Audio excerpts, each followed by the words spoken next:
the same umbrella as, seeing some. He was driving and he pulled up next to and saw a black guy in the car. What's up? What's up? And they both got in the car and started kicking it. Because you see, that's what we do. Here in the Philippines, when blacks see each other, we acknowledge each other. We love each other.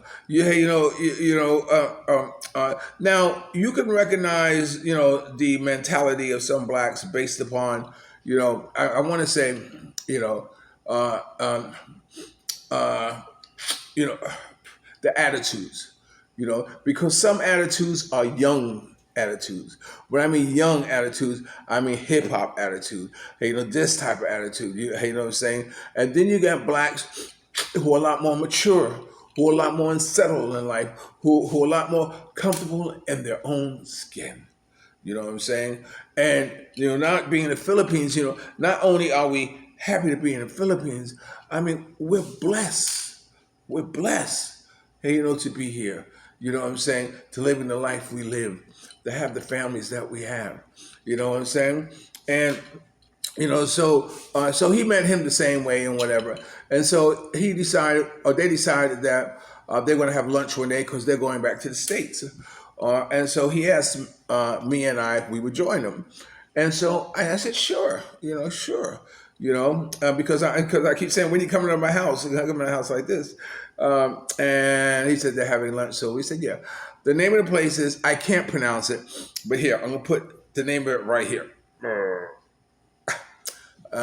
So you figure it out. Okay, so anyway, this is the name of the place. And so I was really surprised that this jewel was just tucked away. I come to find out that some of the best restaurants, or the most interesting restaurants are tucked behind buildings, behind trees like this. And I didn't get a chance to do a video there for the simple reason that, well, let me finish telling the story. So anyway, so me and I decided to join. I'm glad Mia decided to come because oftentimes Mia's not feeling well. She may have the best intentions of coming, but she might say, I don't feel like going, and I have to respect that. I have to respect that. You're pregnant and you're inclined to do whatever it is you want, little girl. Just take care of that baby. But she came, which was good. So we're in there. So we're waiting, sitting down, and so Dave walks in. See, this is what I'm saying. God is good, because I'm thinking there's going to be six of us. The only table that was available was a table for eight, like this. So I said, okay, yeah. So we sit at the table.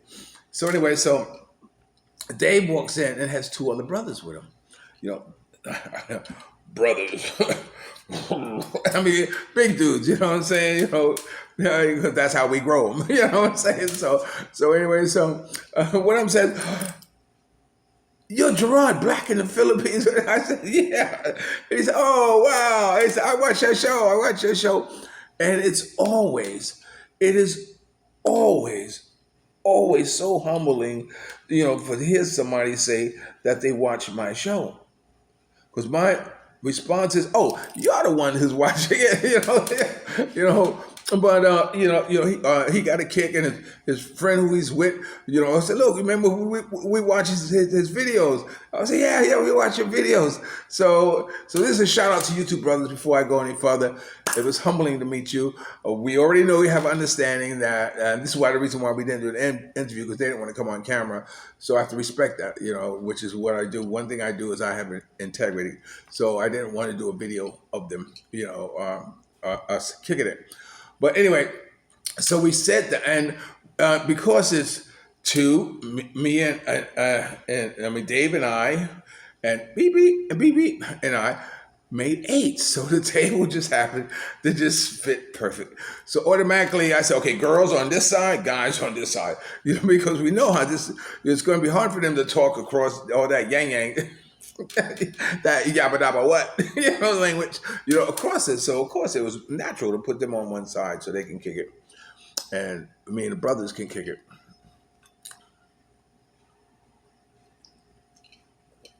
And kick it we did. We had a wonderful conversation. About how we met our Filipinas, some of the things that made us come to the Philippines, and some of the things we see as different, the culture. You know, the one main thing is that how you can. Oh,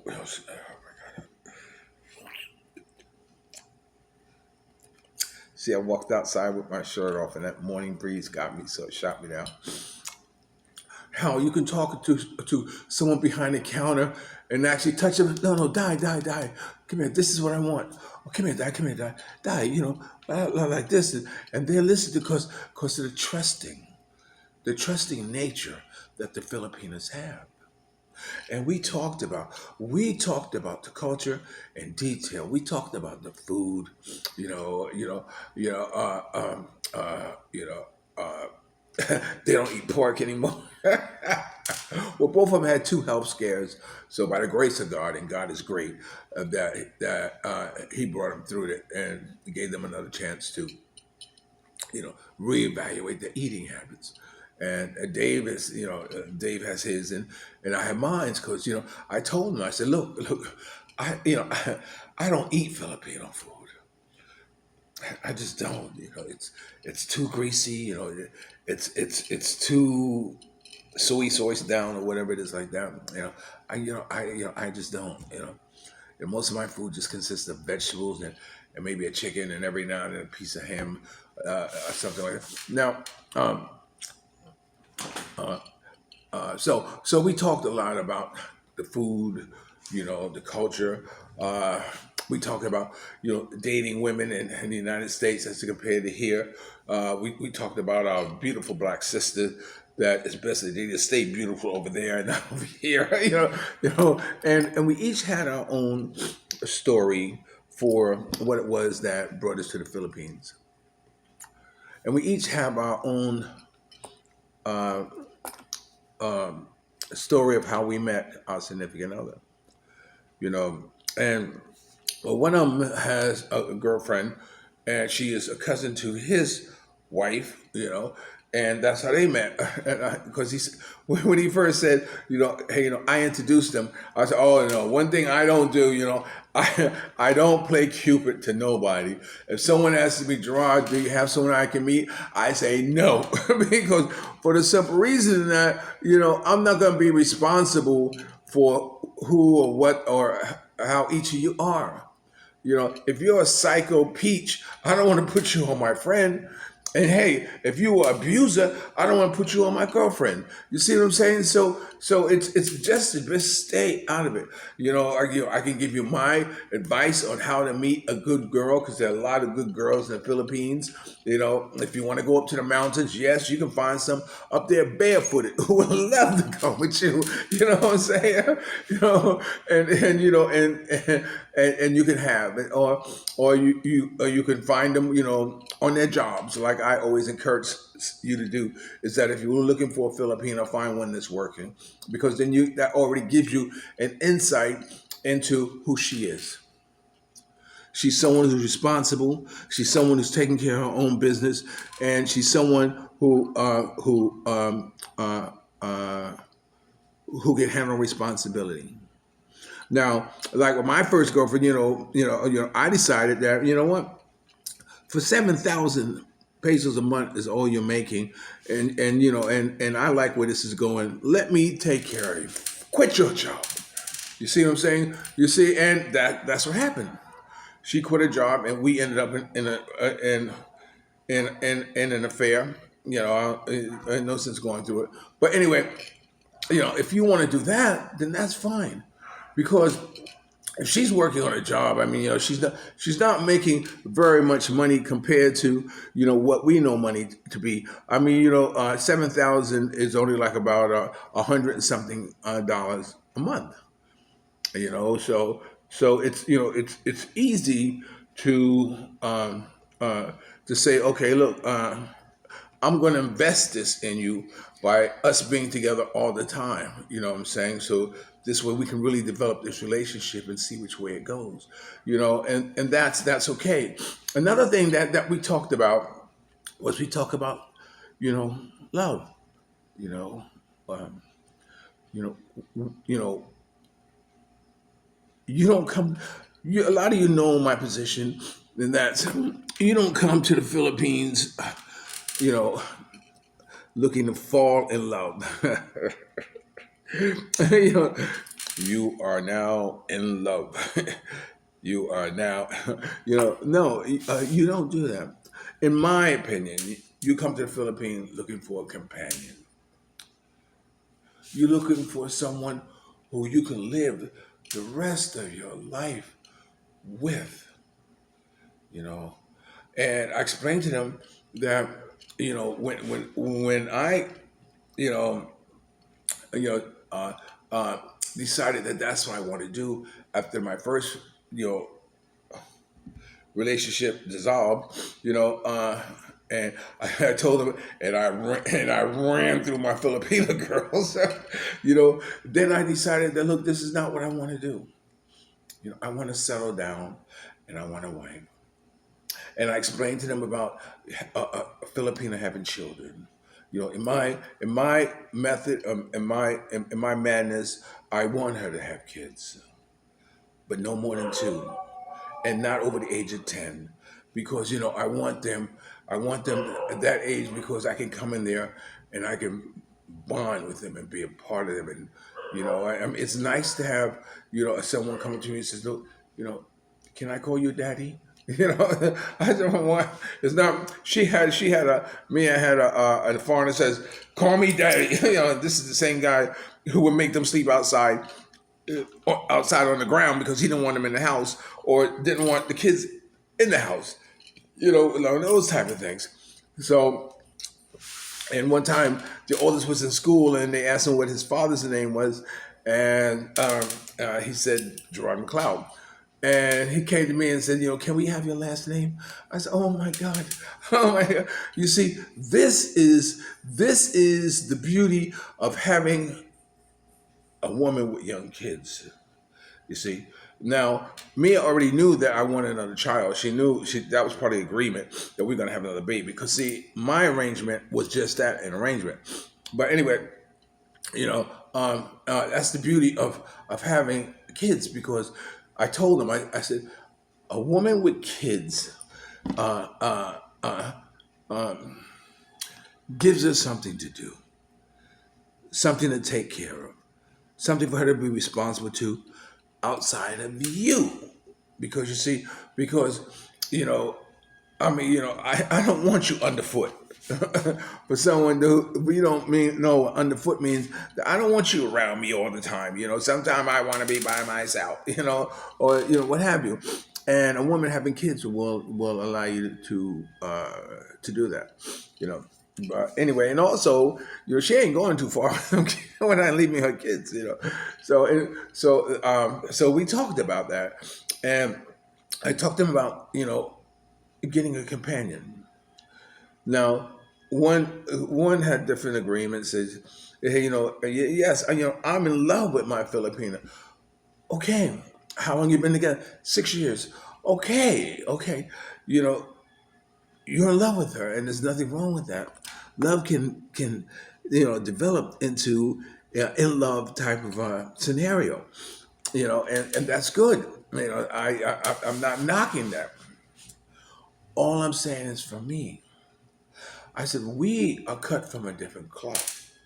Saying, hey, and then I'm told him, I'm from the Dolomite age, and they both cracked up, because Dolomite was a Google Dolomite, and so and so we view relationships differently.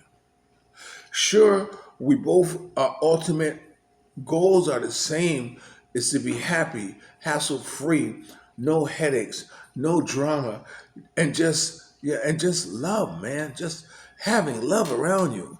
See, my wanting to have a child is that I want unconditional love. You see, I want unconditional love. And that unconditional love is the only way you're gonna get it is from a child. So that's what I want. I had two daughters. I had unconditional love for a while, but for whatever reason, read the book. That's what happened. So okay, let me see. I don't know. Okay. Okay, well, I'm already okay. Hold on, I'm gonna put another segment in here because I really didn't talk about brothers. Just hold 1 second. So that was my thing about uh, unconditional love. So we went back and forth for a long time. It's good kicking it, not only with someone in your own language, but someone who's on the same wavelength. Someone's on the same maturity, I guess is the best way to say it. And it was just wonderful. It was just wonderful.